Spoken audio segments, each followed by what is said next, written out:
Hi everyone. Today we have Zhiye as our speaker. He's a PhD from NYU Shanghai.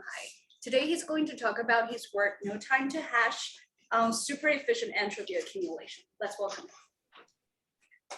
Yeah, thanks for the introduction. So again, my name is Zhiye Xie.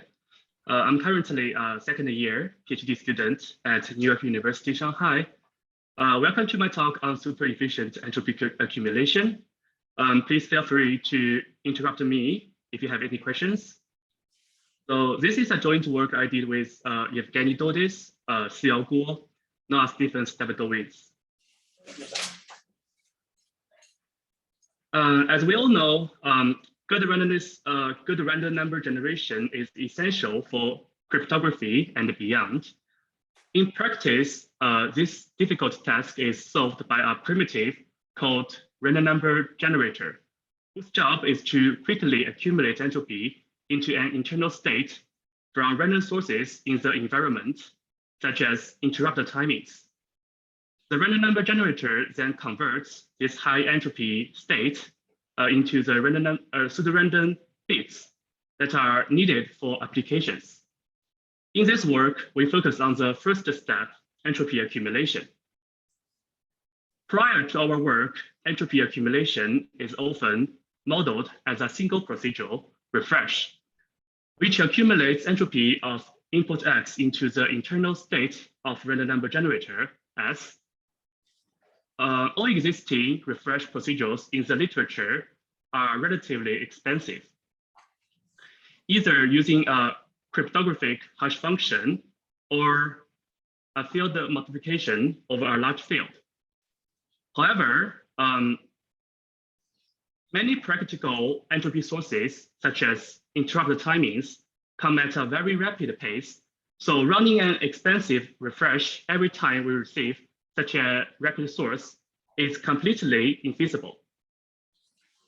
As a result, practitioners come up with an elegant compromise that can be found in every major operating system, such as Linux, macOS, Windows.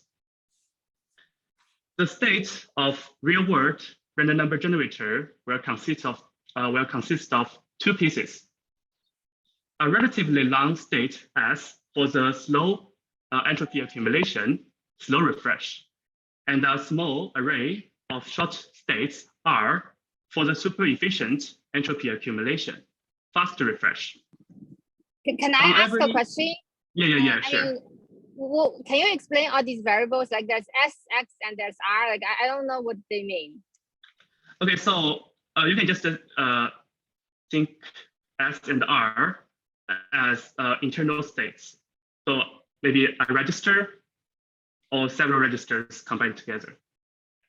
So here, S is the internal state for the slow refresh, and the R, so here notice R is an array of states. So we have multiple registers, multiple Rs, and it's used for faster refresh. So that's the variables meaning here. Is this clear? What is X? Oh, X is input. So it's a entropic source from the environment. For example, it's like interrupted timings. So the idea is we want to accumulate the entropy from X to the internal state of RNG. Sorry, you need some special type of entropy? Like, is it Shannon entropy? Is it mean entropy? Oh yeah, it's a good question. So here in our work, we consider mean entropy, and we have two results: mean entropy result and the collision entropy result. So you will see in a minute. And yeah, maybe let's continue. So here I just want to give you a big picture of how real-world random number generator works. So, I didn't get it why they have a fast refresh and a slow refresh. Can you explain that again? Yeah, sure. So because the real-world entropy is very rapid. It's just very fast, and you cannot afford to use a cryptographic hash function every time you receive an X.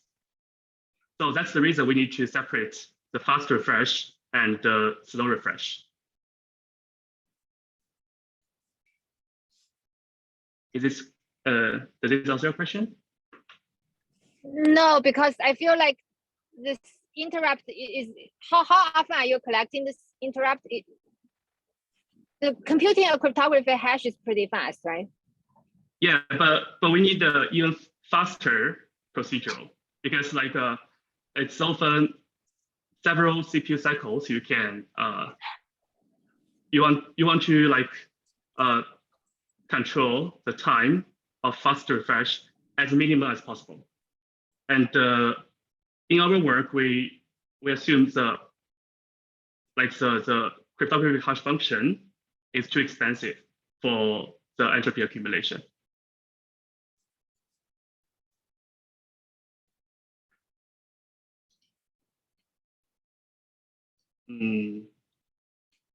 Shall I continue, or you have any other questions?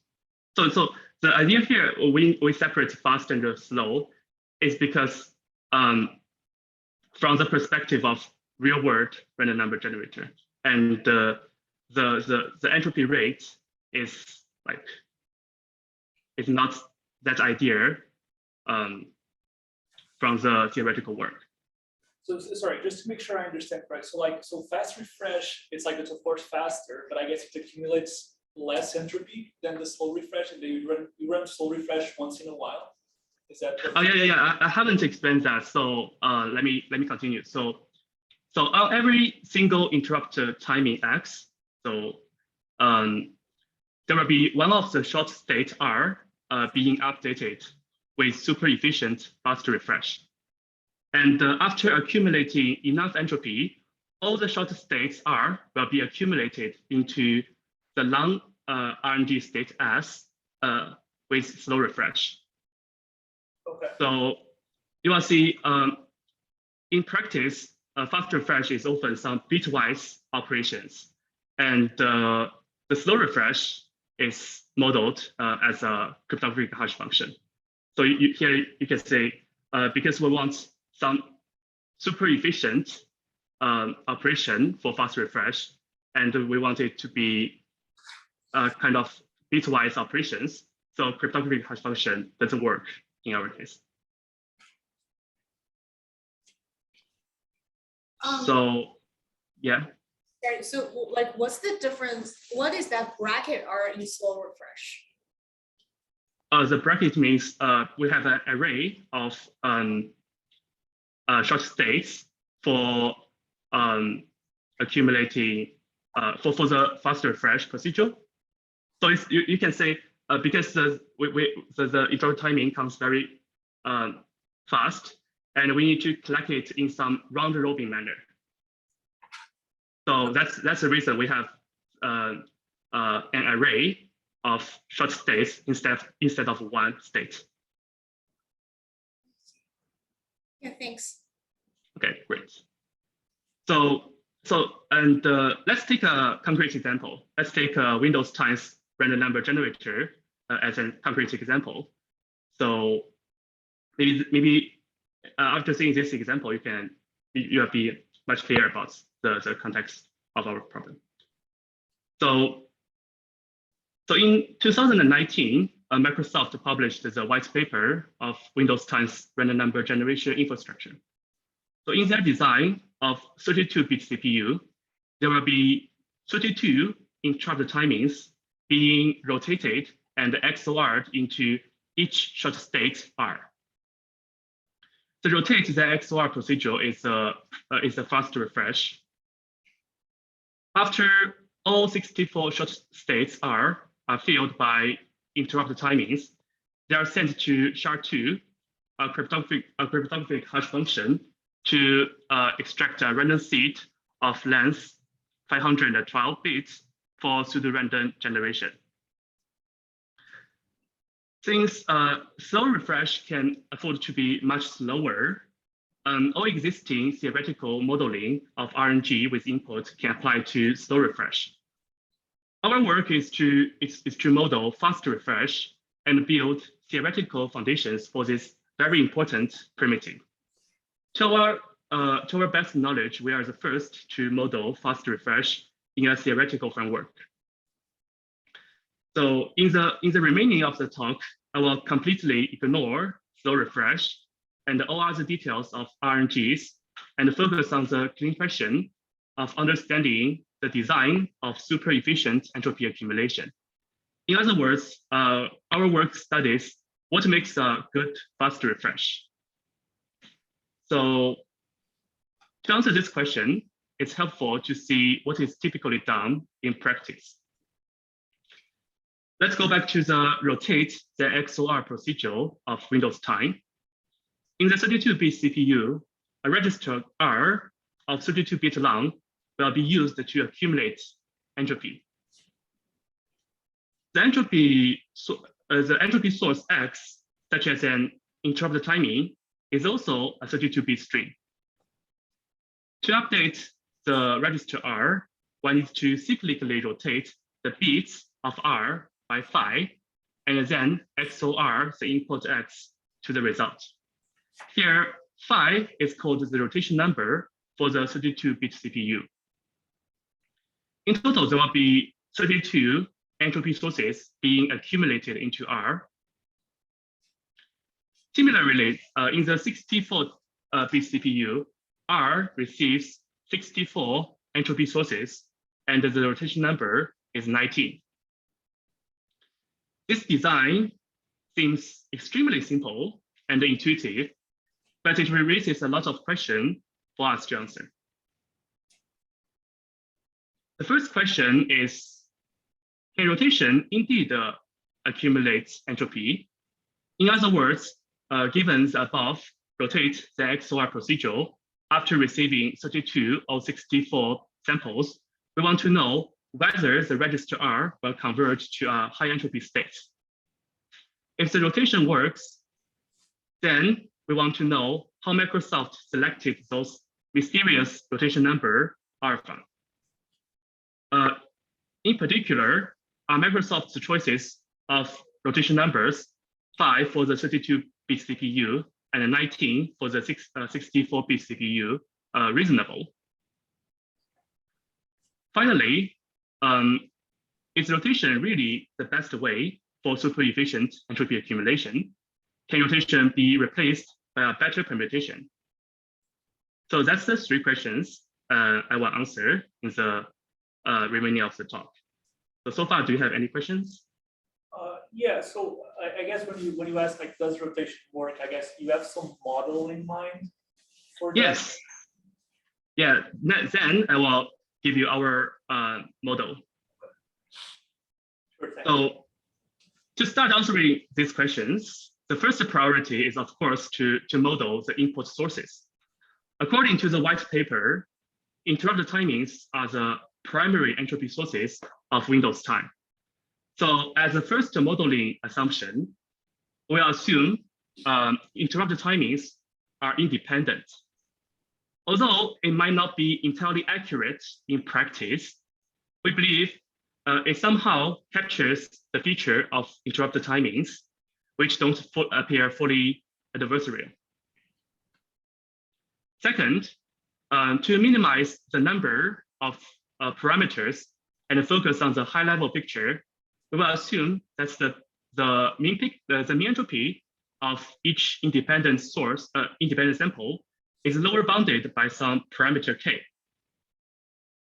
The key point here is our super efficient fast refresh doesn't know the input source in advance. So our goal is to find a rotation number alpha whose corresponding fast refresh works to the best extent for all possible k.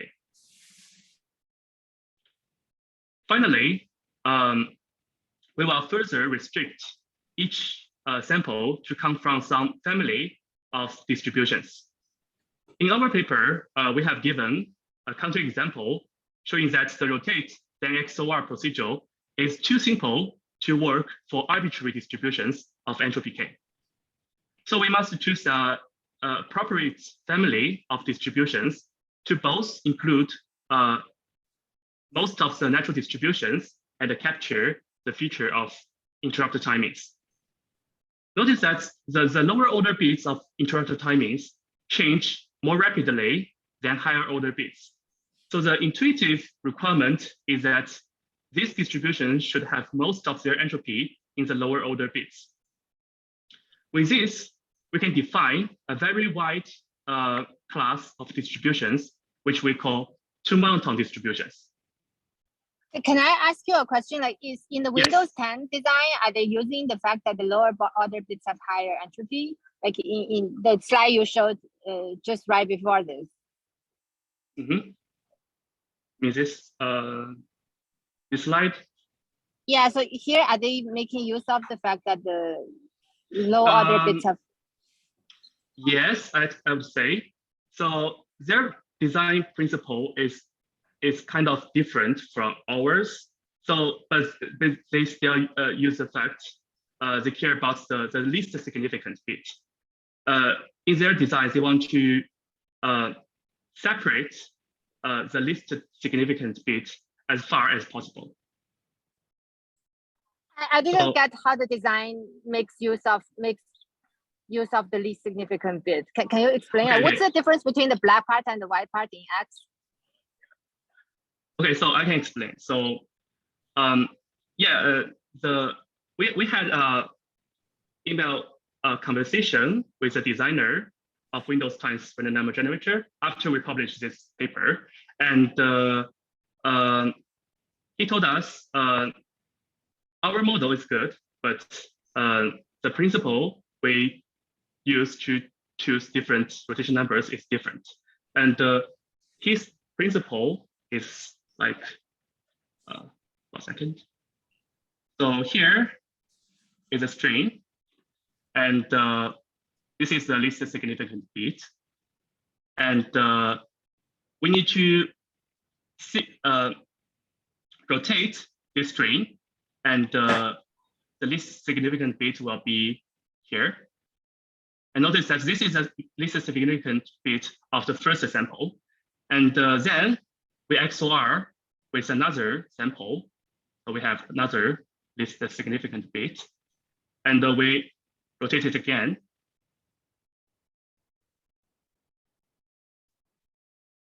And we have a third least significant bit appear in the register. So by his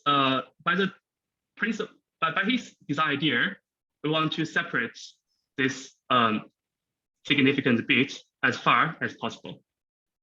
So that's so here is the worst case. So after the fourth sample, so we have the least significant bit here and here. So they meet. So that's the worst case scenario, and we want to prevent any two of this least significant bit meet, and so that's the principle they use to choose rotation number. But here, I didn't get what do you mean by worst case scenario? Again, like why are they? I mean, I thought the shift is 5, so why are these two things so far apart? Because you can say the internal timings, they're indeed like correlated, and the least significant bits like correlate. So for any two consecutive for any like consecutive samples, the least significant bits are correlated. So of course you don't want to correlated bits be placed next to each other.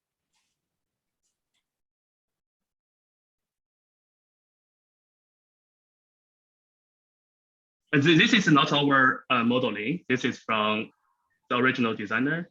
So I have a question. So do they have any type of formal analysis for their procedure, or is it just like purely no.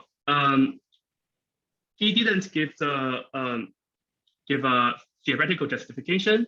It's everything here is heuristic. Because any two consecutive interval timings, its last significant bits are highly correlated, so they don't want them to be placed together. But in our work, you will see a theoretical justification, and let's forget about all of this stuff here. So I just want to, I mentioned this because I want to say the original designer of Windows times random number generator also consider the property of interval timings, that is the least significant bit, or the lower order bit has much entropy. So that's the fact we use as well. So I have another question. So here you are saying actually maybe this xi and xi plus 1 may be correlated, like. Yes. But in your next slide, you assume they're independent. Yes, and this is and because our meaningful the result depends on this independent assumption, unfortunately. So we need to model the entropy sources as independent sources. We leave it open to model without this independent assumption.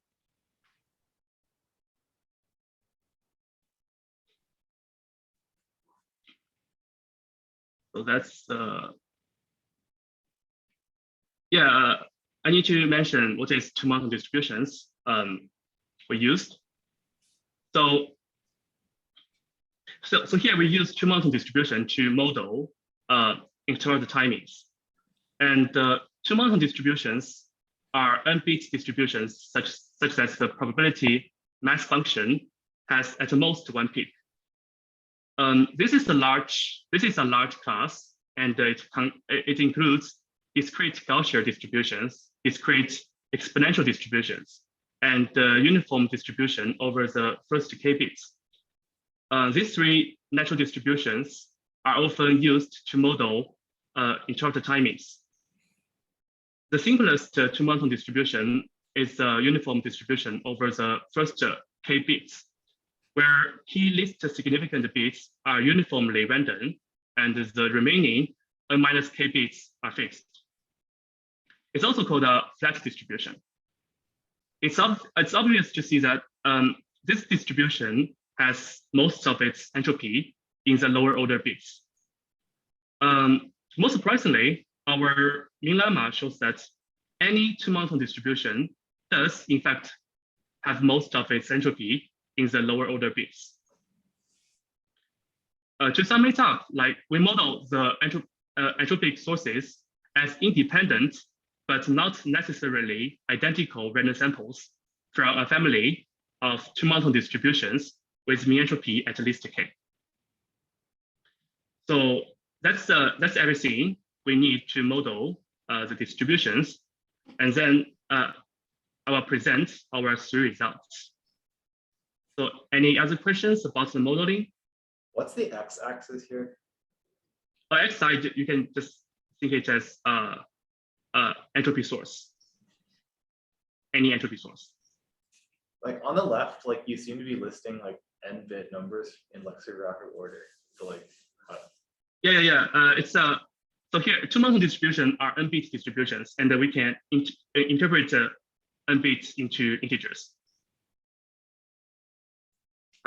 So it should be like 0, 0, 0 and 1, 1, 1, and it's a distribution over n-bits. It's just an interpretation. So First of all, like since any two-monotone distribution has most of its entropy in the lower order bits, we can use this property to show that any rotation on n bits with rotation number alpha co-prime to n can accumulate nearly n bits of entropy within n steps. Although we typically think of rotation by one as the worst condenser, our result implies rotation by one can also condense two monotone distributions to linear entropy within n steps. What's more, this result can immediately generalize to cyclic permutations, so that any cyclic permutation can condense to linear entropy within n steps. And that's our first result. Sorry, how long are your xi's? Like, do you have a bound on that, or they can be like whatever size? Okay, so here xi is also n bit sample. Okay, thank you. So if k is larger, like it doesn't seem to help here. It helps, and you will. I will give you a proof sketch after. So basically here is like, if k is larger, it means it's. Oh yeah. So here k doesn't help because we condense within we just use n samples, and after n samples, everything will be condensed to like linear entropy. So yeah, you can say. I guess the question is, if k is bigger, can you take fewer steps? Like, is your asymptotic notation hiding k, or it doesn't depend on k?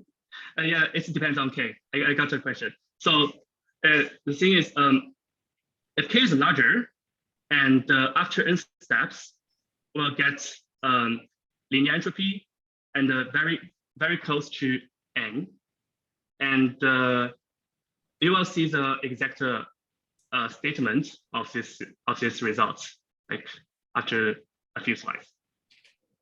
So here the short answer is yes. The results depends on k. And if k is larger, and we will get the result will be closer to n bits of entropy. Sorry, I have a question about the results. So do you have an estimate of the constant term in the omega n bits of entropy? Can you say it again? Oh, so like, do you have an estimate of the constant in omega n? Yes. You will see the exact form of omega of this in a few slides.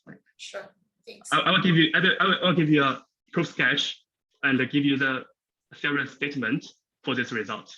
And here I just to give you some high-level ideas before we move on to the detailed proof.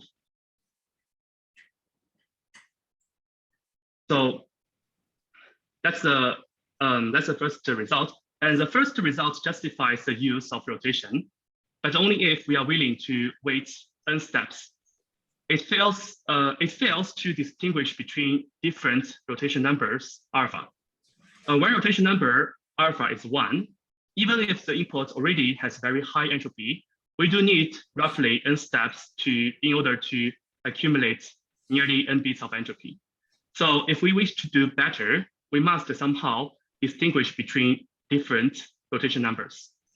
To do this, we introduce a simple, efficiently computable quantity, which we call the covering number. Intuitively, covering number alpha k here is the smallest number of samples needed for rotation by alpha to accumulate full entropy from the uniform distribution over the first k bits. Equivalently, it's like covering a black segment of length n using a short red segment of length k. Every time the red segment is cyclically rotated by a constant alpha.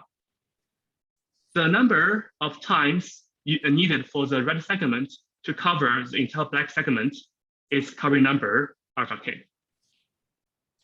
So this is a illustrative, intuitive example definition of covering number alpha k. Yeah.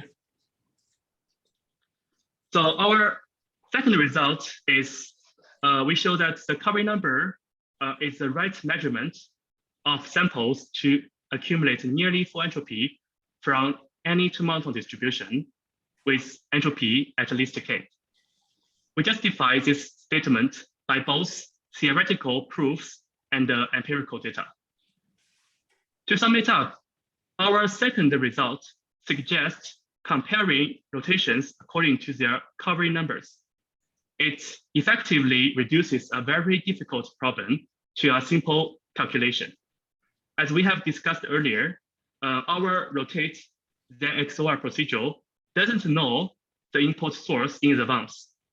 So our goal is to find a rotation number alpha such that the covering number alpha k is relatively small for all possible k. We can use this theory to review Microsoft's choices on rotation numbers. In terms of 32-bit CPU, we have selected 4 different rotation numbers, 5, 7, 9, and 13, and depicted their covering number versus k. The mean entropy of, so here k is the mean entropy of input sources.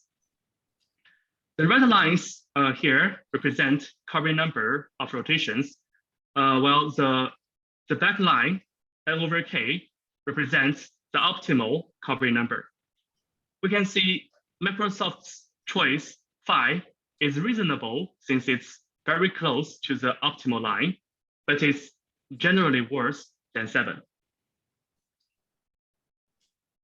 Similarly, in terms of 64-bit CPU, we have also selected 4 different rotation numbers, 15, 19, 23, and 27. We can see Microsoft's choice 19 performs reasonably well for all possible k. Our analysis of covering number for rotations extends to any cyclic permutations. So can we find a better permutation to replace rotations? The answer is affirmative. We have constructed a permutation that we call bit reversed rotation, tau n, where n is a power of 2. For example, when n is 8, we can write out the cycle notation of tau 8 in the following way. First, write down 0 to 7 in a cycle notation. Second, convert each integer into a binary string of length 3. Then reverse the order of these binary strings and convert them back to integers. The resulting cycle is tau 8. Bit reverse rotation has a very nice property. If k is a power of 2, then the covering number is n over k, which is optimal.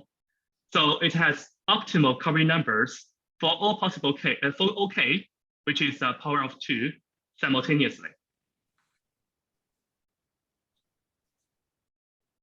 In this slide, we compare covering numbers of bit reverse rotation against the covering numbers of rotations used by Microsoft and the optimal value n over k.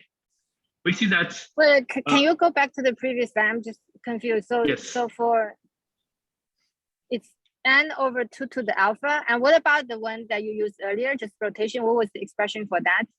Can you compare these two expressions, the optimal and the non-optimal, and comment on how big the difference is? Sorry, can you say it again? Like for this? The optimal is n yeah. over 2 to the alpha. But what about the previous one? That's just rotation. What was the covering number? Yes, the optimal. Okay, so here, here maybe that's a problem of the notation here. So here, 2 to the power of a is the mean entropy of the input source. So previously we have our here you can say the optimal is n over k, which is also n over the mean entropy of the source. And is that what you mean? Maybe I didn't get your question. Now I'm more confused. So this Okay. A is not alpha. So this A is not alpha. So this A just means the mean entropy of the input source is a power of 2. Sorry. Wait.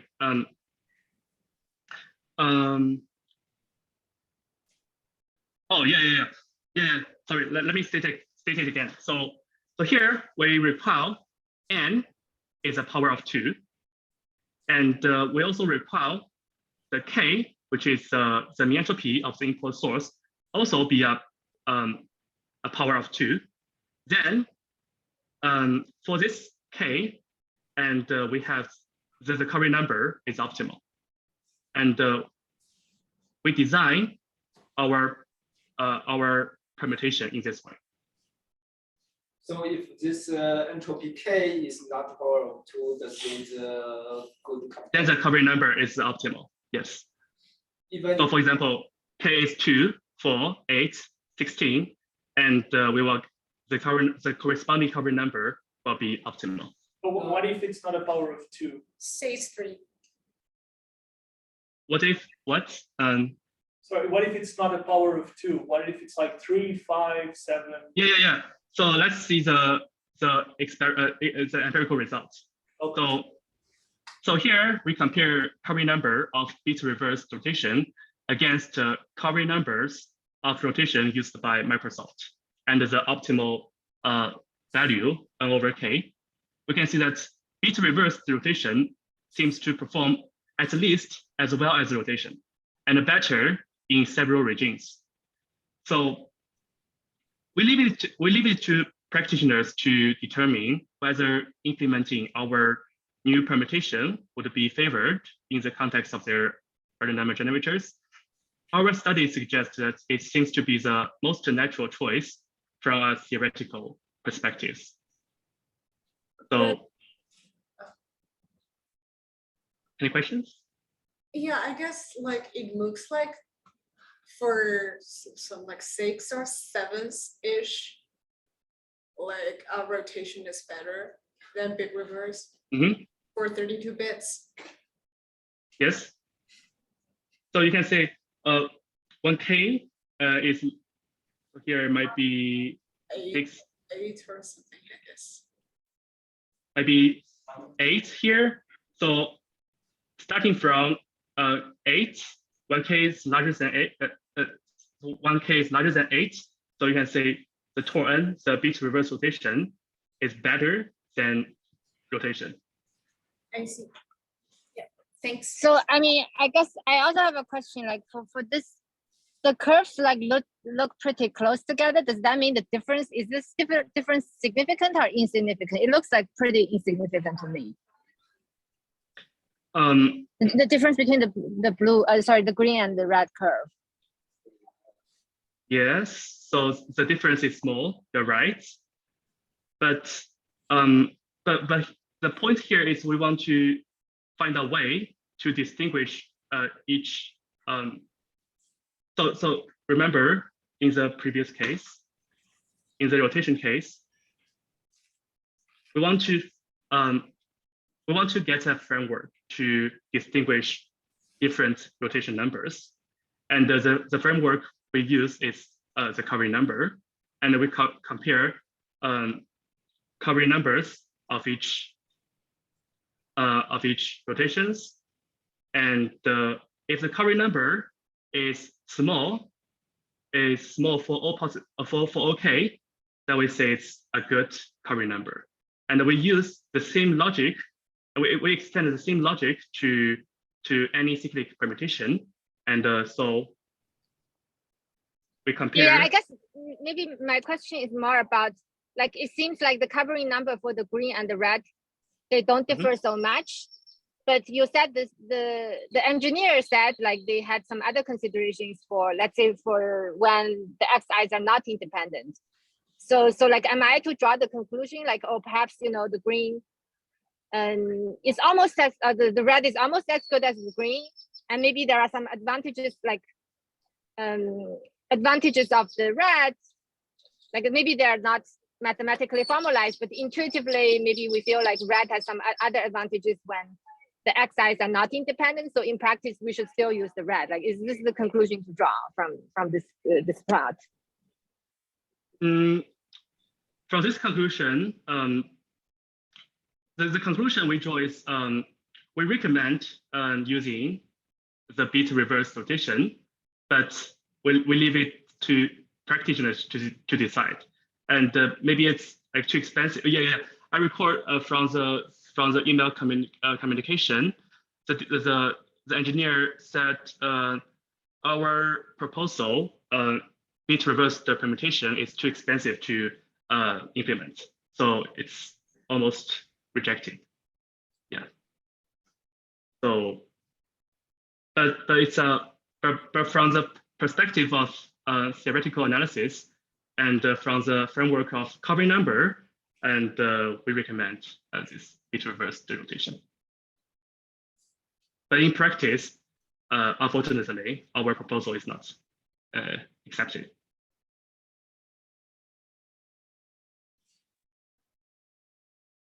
And so here, let's move on to the proof session. So here, this part, I will present our proof techniques, our main lemma, and a brief proof sketch to answer why rotation works. So the proof technique we use here is Fourier analysis. And suppose each sample is independently sampled from some two-monotone distributions of mean entropy K. After receiving n such samples, we denote the distribution of the register as dA. Here, A is the rotation by alpha. To see whether dA has linear entropy, we need to compute the mean entropy of it. However, we can hardly compute the mean entropy from the probability mass function because the convolutional form is infeasible to compute. The Fourier coefficients arise naturally in our setting because they interact nicely with both convolution and the linear transformations. So our goal becomes computing the sum of Fourier coefficients of dA. Since entropy sources, so here we use the independent assumption. Since entropy sources are independent, every Fourier coefficient of the compound distribution dA can be decomposed into a product of multiple Fourier coefficients of two monotone distributions. So basically, we need the independent assumption because we want to decompose the compound distribution into several pieces. So that's why we insist the independent assumption. Otherwise, we don't know how to do this problem. Are you assuming the distributions DI can be different? Yes, DI can be different, but they the requirement is every DI has mean entropy at least K. So DI is from two monotone distribution and should have entropy at least K. That's all the requirements. And we only require Xi to be independent, but not necessarily identical. So let's move on. So the Fourier coefficients of any two monotone distribution has a very nice feature, which is captured by our main lemma. Our main lemma states that the absolute value of the Fourier coefficient of any two monotone distribution at some vector W is small if the ith bit of W is 1 for some small index I. So for example, if D is uniform over the first k bits, as long as the first k bits of W contain 1, its Fourier coefficient is 0. This formula captures the intuition that the lower order bits of two monotone distributions should have high entropy. So that's the mean lemma we're going to use a lot. So we instantiate our mean lemma by taking I to be 0. This means if the first bit of a vector is 1, then, or the least significant bit of a vector is 1, then the absolute value of its Fourier coefficient is upper bounded by a small number. For any vector W, we consider the set of n vectors generated by W and A transpose. We only need to count the number of these vectors whose first bit or the least significant bit is 1. And then we use the mean lemma to upper bound their Fourier coefficients. For remaining vectors, we use 1 to upper bound their Fourier coefficient.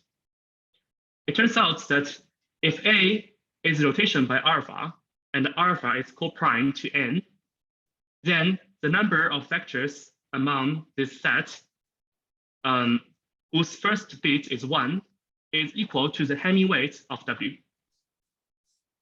So the next step is we take a summation over all possible vectors and easily show the mean entropy of dA is almost linear. So here, you can say this result depends on K, and but all we want to show is it's a kind of 1K is large, and we'll get almost n bits of entropy, n bits of mean entropy.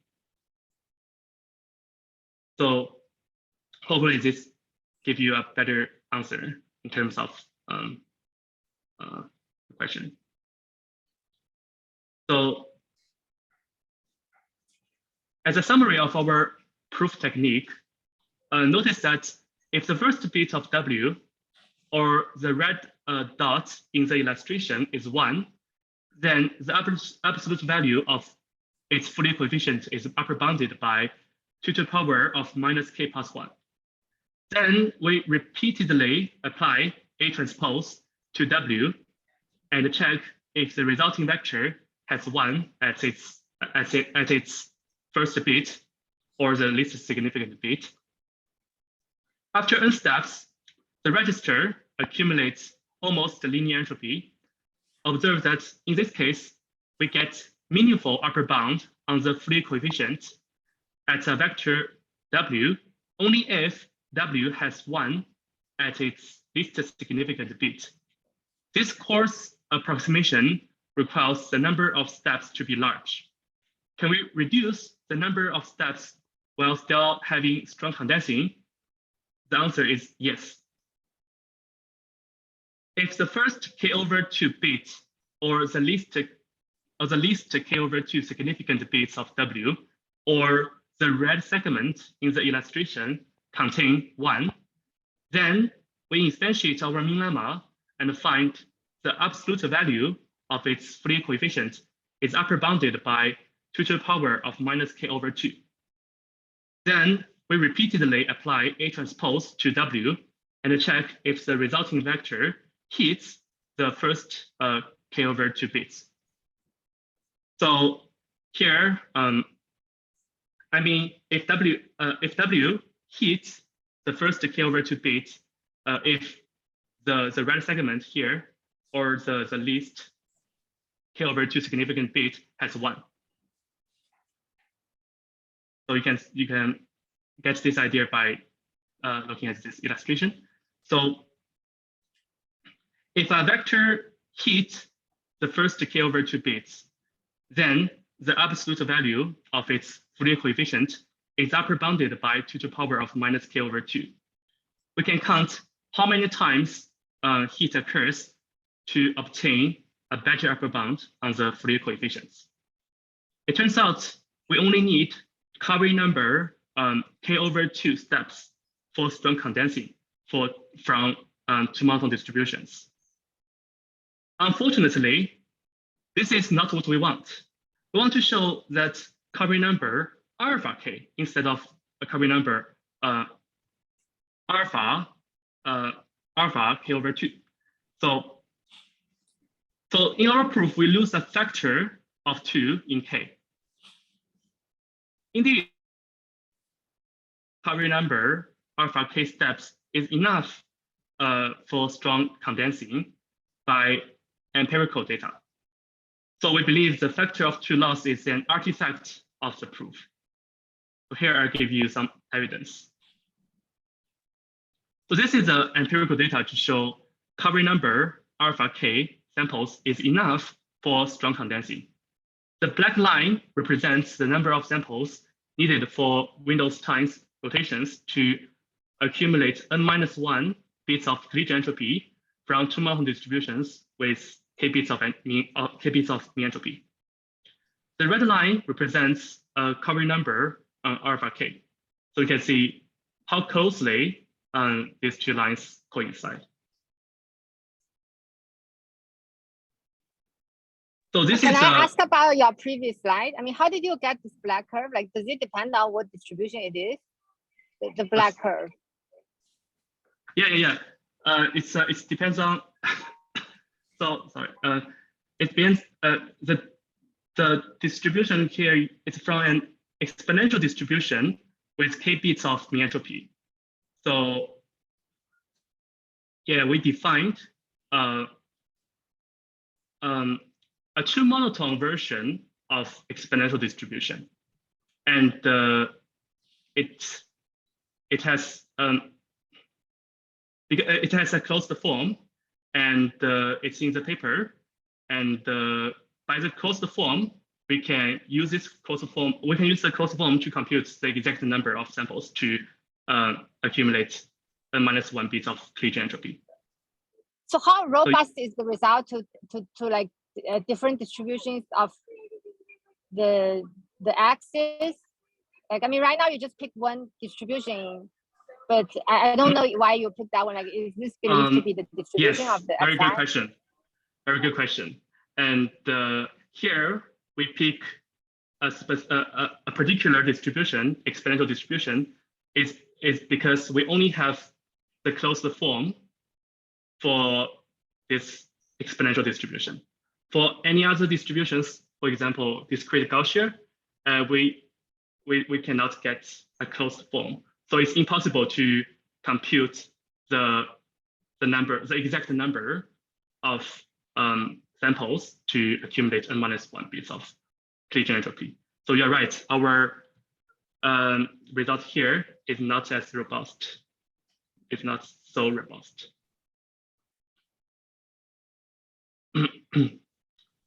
So here, this is the imperfect theorem because of the factor of 2 loss. It states that.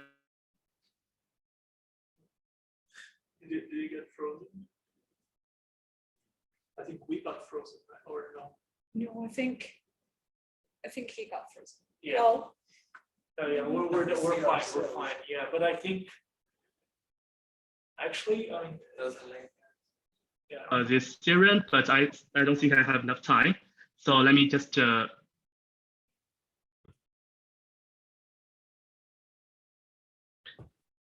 let me quickly recap what I have seen so far. We justified the use of rotation in Windows times random number generator and proved that rotations satisfying some number theoretic condition can accumulate linear entropy within a few steps. In addition, we justified Microsoft's choice of rotation numbers, phi and 19, and introduced the theory of covering number. Finally, we suggested replacing rotations by bit reverse rotation in the real-world random number generators and give some empirical data. This one closes my talk. Thanks for listening.